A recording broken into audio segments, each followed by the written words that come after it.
Alrighty, so, hello, my name is Ezra. Welcome to my YouTube channel, and all in between.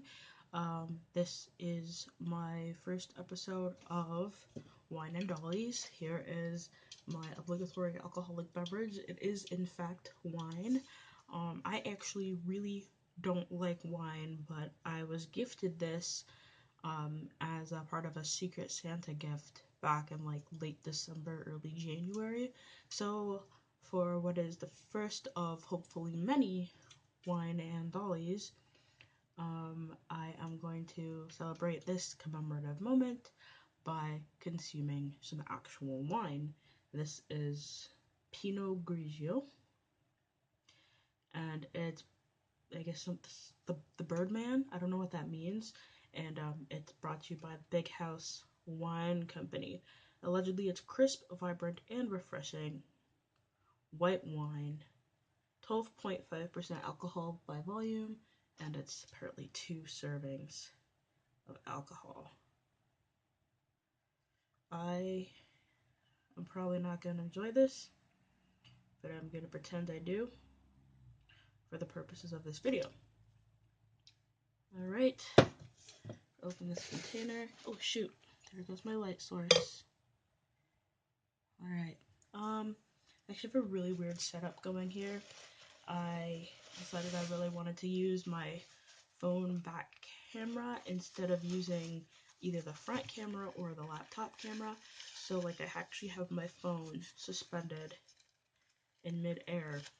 Yeah, so I have my phone suspended in midair, hanging, like, off of my shelf, with the screen turned towards the laptop and the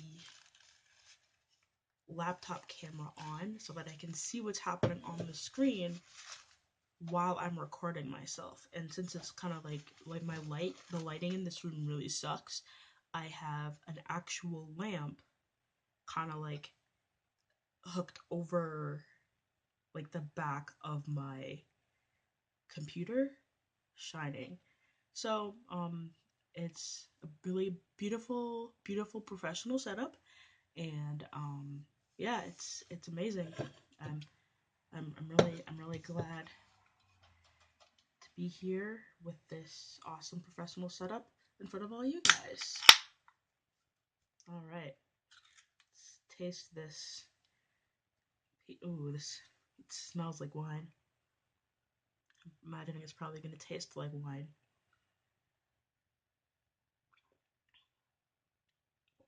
Yep. Yeah. Alright, so let's get to the actual point of this, which is also Dollies. So I guess as my very first video, what I would like to do is talk to you about a couple of the characters that I have and a couple of the characters I'm planning. I know I did something like this earlier on, but I'm judging on the timestamps of my previous videos, it was about a year ago. So it's no big deal. Oh, whatever you knew before, you'll know a little more now. Let's start with Kit. He is my first complete MSD character. I don't know if you can really see him that well.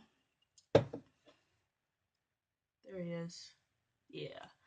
So he's a Leak World oatmeal head. He's on an old Soul Doll boy body. I forget who gave me this shirt. I got it in a giveaway off of Den of Angels, and it's literally one of my favorite things that he owns. I commissioned this hoodie. Man, I should have done some research before I started this. But what I'll do, I'll go ahead and link the people who I got this t-shirt from and who I bought this hoodie from. I'll link them in the description so that if you did want to go ahead and check out like what they made, you can go ahead and do so. I made his jeans and his little beanie. I made that out of a sock. But yeah, no, he is, honestly, he's like my pride and joy. I was super stoked to have him, and I never thought a Leak World oatmeal would be able to look so fantastic, so I'm just really glad that he exists, and I have him. And I'm actually going to go ahead and have him sit up here if he'll do that for me, just so I guess you kind of remember who I'm talking about as I talk about Kit.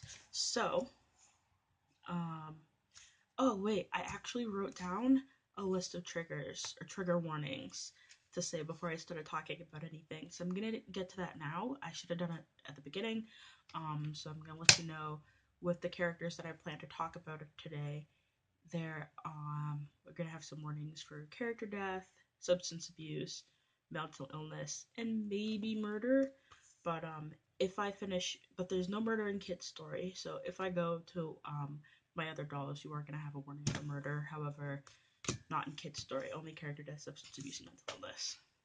So here we have Kit. Basically, what happened in his story is he was the last of 5 kids.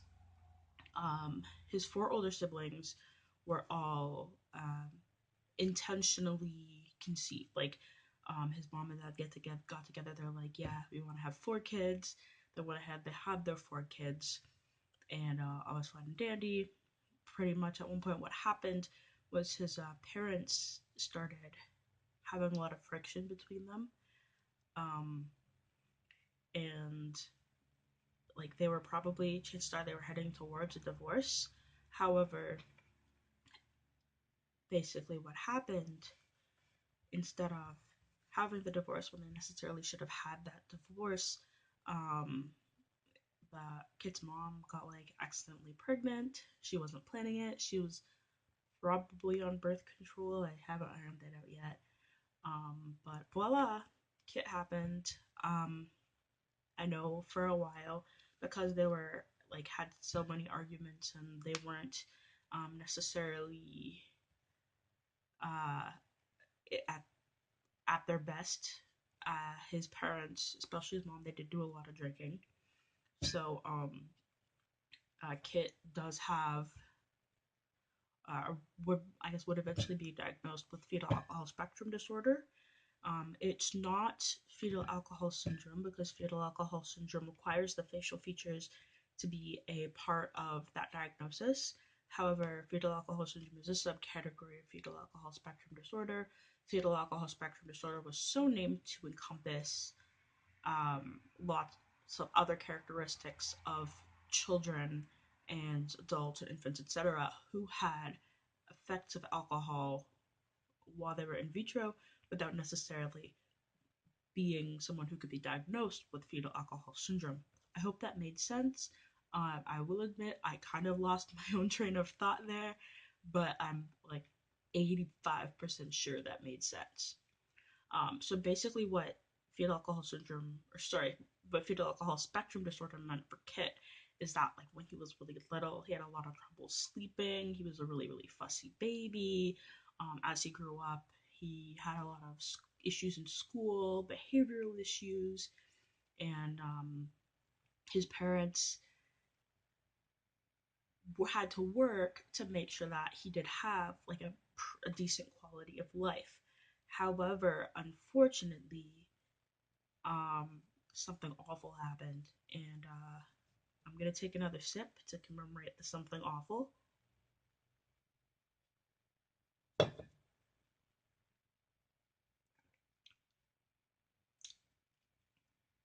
just don't want to swallow it. Oh, I'm so sorry. I'm just not a wine person. But yeah, something awful happened. Um, remember how I mentioned that Kit had 4 older siblings? One, two, three, four, or I guess yeah, let's say 1, 2, 3, 4, and Kit. This sibling, who Kit actually got along with that sibling the most out of anyone in his family. That sibling was really caring and kind of like understood Kit and tried to understand him the best he could, etc. That sibling um, got some sort of severe and probably lethal illness. I'm still doing research. I haven't decided what that illness is supposed to be yet. But basically, what happened is he did get very, very sick. And unfortunately, if you've got a bunch of children, one of them has a lot of behavioral issues and school issues, and one of them is dying, you might tend to focus more on the one who is dying. So, unfortunately, since his parents had to put all of that focus um, into the sibling who was like possibly dying, um, and not to mention the stress itself of having like his favorite family member, like having like that potential to pass away, um, Kit's behavior in school, his interactions with peers just grew worse and worse. And when he was about 13 or so, um, his his sibling that was ailing did actually pass away. And so when he was about 13, like any like potential like anything that could have been done to go ahead and help him out, pretty much like he like I guess of course there's always hope, but in the situation that he was in, it was just a very dire time indeed. His sibling that he cherished deeply had passed away.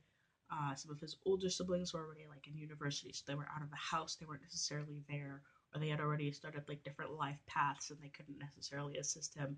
His mother and father were under the stress of having that child die, plus the added stress of Kit, I guess, like not behaving when he could have been like trying to behave a little bit better, try to like help out the family and things like that. So he had a lot of stress on him. The family unit itself had a lot of stress. Not to mention the mother and father had already been on the verge of a divorce before Kit was even born. So in a moment, like or rather for the moment that their second youngest son, yeah, he's a boy, but I guess second, you didn't know that yet. But second youngest child was ill. They had that moment of like coming together to assist, and now that he had passed away, like everybody was kind of like on their last string, if you will. Kind of like the straw that broke the camel's back. Um, Kit was pretty young, 13. Um, he was just about finishing grade 8, just about to go into high school. High school, he started getting into drugs. He started hanging out with kind of like an older crowd. One of the unfortunate symptoms of fetal alcohol spectrum disorder is that, like, of course, you have your pretty global delays. Like, you're probably not going to be as good as at school as the rest of your OC. Freaking, I'm a lightweight, so if you notice me stuttering from this point on, I'm gonna attribute it to that. And I'm pretty sure I've consumed approximately half of this, or I hope I have, because that means there's like only half left, but we'll see. But yeah, so basically, he like compared to his peers, he wasn't as good at a lot. Like he had a lot of impulse issues, which did make him susceptible to drugs and those behavioral issues, etc. So he did not do very well in high school. Poor grades, lots of visits to the principal's office, mostly hung out with older kids because like his peers didn't really get along with him. Like he wasn't really well liked among his peers. When he hung out with older kids, yeah, like when he hung out with older kids, they wouldn't necessarily treat him as a friend. Like he was kind of more like a mascot. I don't know if you know, like I know like sometimes there's just that one kid who will like pretty much do anything to try to impress the rest of the group, and it's like, oh man, you should like I don't know, like if they had an idea that like none of them really wanted to do, but they wanted to see somebody do it, just like because I know they didn't want to get in trouble, but they knew like Kit would go ahead and do it, because like he didn't necessarily have the foresight to know like he'd get in trouble, like he'd kind of be like the clown of the group, but not really like he's it's not because they're laughing with him, like they're more like laughing at him. So granted, I'm sure to an extent he could tell that they didn't particularly respect him, but all in all, these people that he had at school, these people who are arguably bad influences on him, these were some of the best or the most supportive people that he had in his life. Like his true most supportive person had passed away. His mother and father were too busy being at each other's throats and at his throat, arguably because of his lack of success in school, etc., to actually give him like the feeling of like a family unit that he actually desired. So he did hang out with these friends rather, and he hung with them for a while and got into a lot of heavy drugs, parties. Around the time he was about 15 or so, I believe his parents actually did divorce. Um, his dad took him. I believe I'm not entirely sure where the if the mom stayed in the familial home, or I'm not entirely sure because I know all the at this point when he was 16, all of his older siblings were either in post-secondary school or had families of their own. So at that point, he was living with his father. His father had moved out of the house. Um, his parents were divorced or working on their separation. The father had moved out of the house. He had moved into a little two-bedroom apartment. And Kit, of course, he brought his son with him. And it was definitely kind of like all downhill from there, I guess, because in the little two-room apartment, there's only really one parent there. The dad, instead of trying to like keep his son on the straight and narrow, like he just kind of like honestly, I feel like he just kind of gave up. He would go to work. He would work a lot of overtime at work. He'd try to get Kit to go to school, but I don't know, like Kit would kind of like try to delete the voicemails from the answering machine when they'd call his house to say that he wasn't at school. But there was a point when the dad could find them, and like he'd try to get Kit to go to school, but like after a while, like he wouldn't even care. So honestly, like there was lots of times when he would just leave, come leave at night, come home at like 2, 3, 4 a.m., sleep like halfway through school and then not even go, and then wash, rinse, repeat. And like the dad at that point just kind of couldn't really, had kind of like given up. The mom had kind of fallen out of contact with them. And in the end, what happened is um, Kit, I think or what happened is one time he woke up and of course he was like hungover or something like that from the night before. And then he went into like the kitchen or something, and he found this note from his dad saying, "Sorry, but I got a job transfer to the UK. Here's a bunch of money. Take care of yourself, etc." And he literally just up and left. I haven't particularly ironed out whether he like up and left forever or just on a really long trip. Um, Honestly, I feel like regardless, see, I'm just kind of like thinking through right now because I feel like in the letter, whether or not he left on a long trip or forever, the wording would probably still be pretty similar. Or perhaps it's always likely that he like wanted to come back like consciously, but then like subconsciously thought he was gonna. I don't know. Anyways, I'll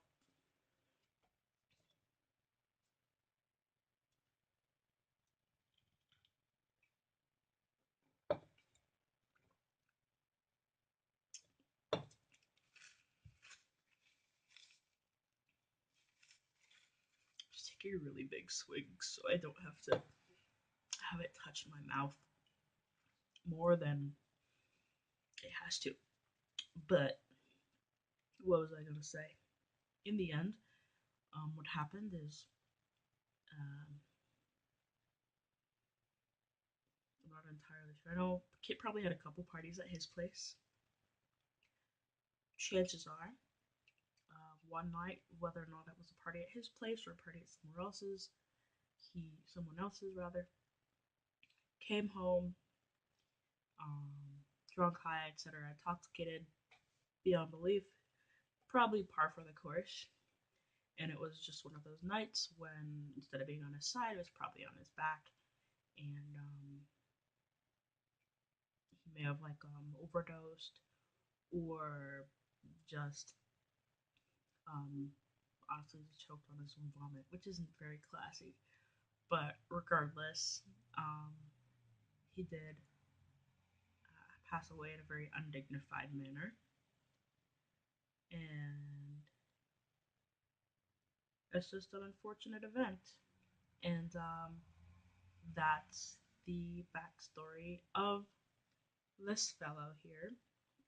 I feel like I should have mentioned this earlier, but Kit is his nickname. His full name is Keith Seamus Callahan, but he does go by Kit. And yeah, I haven't necessarily decided. I guess I haven't necessarily decided whether that and all in between of my theme or title or whatever is like the world between death and the afterlife, or like a group home. But I'm kind of leaning towards death in the afterlife just because it's a little more tragic. You never really know. Um, okay, so it's 21 minutes, and that's a really long time. So what I'm actually gonna do, I'm gonna stop the video here, and I'm gonna do because I have like a couple more that I wanted to talk about, but I feel like 21 minutes is a long time, and it's probably gonna be 22 minutes very soon. So I'm gonna actually stop the video here, and I'll do a part two, and I'll post that like maybe in like a week or a couple weeks, so it seems like I'm making more regular content, and hopefully with more consistent posting, it will lead me to create more regular content. So, thank you very much for listening to this segment of Adult in Between and joining me in this adventure. I think I'm below half done. I'm actually going to take another swig between when I turn this off and then when I turn it on again. And hopefully, when I finish the other video, I'm still coherent.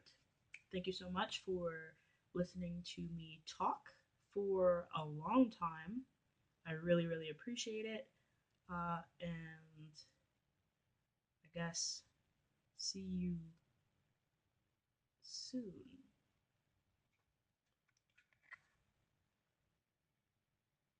Hmm.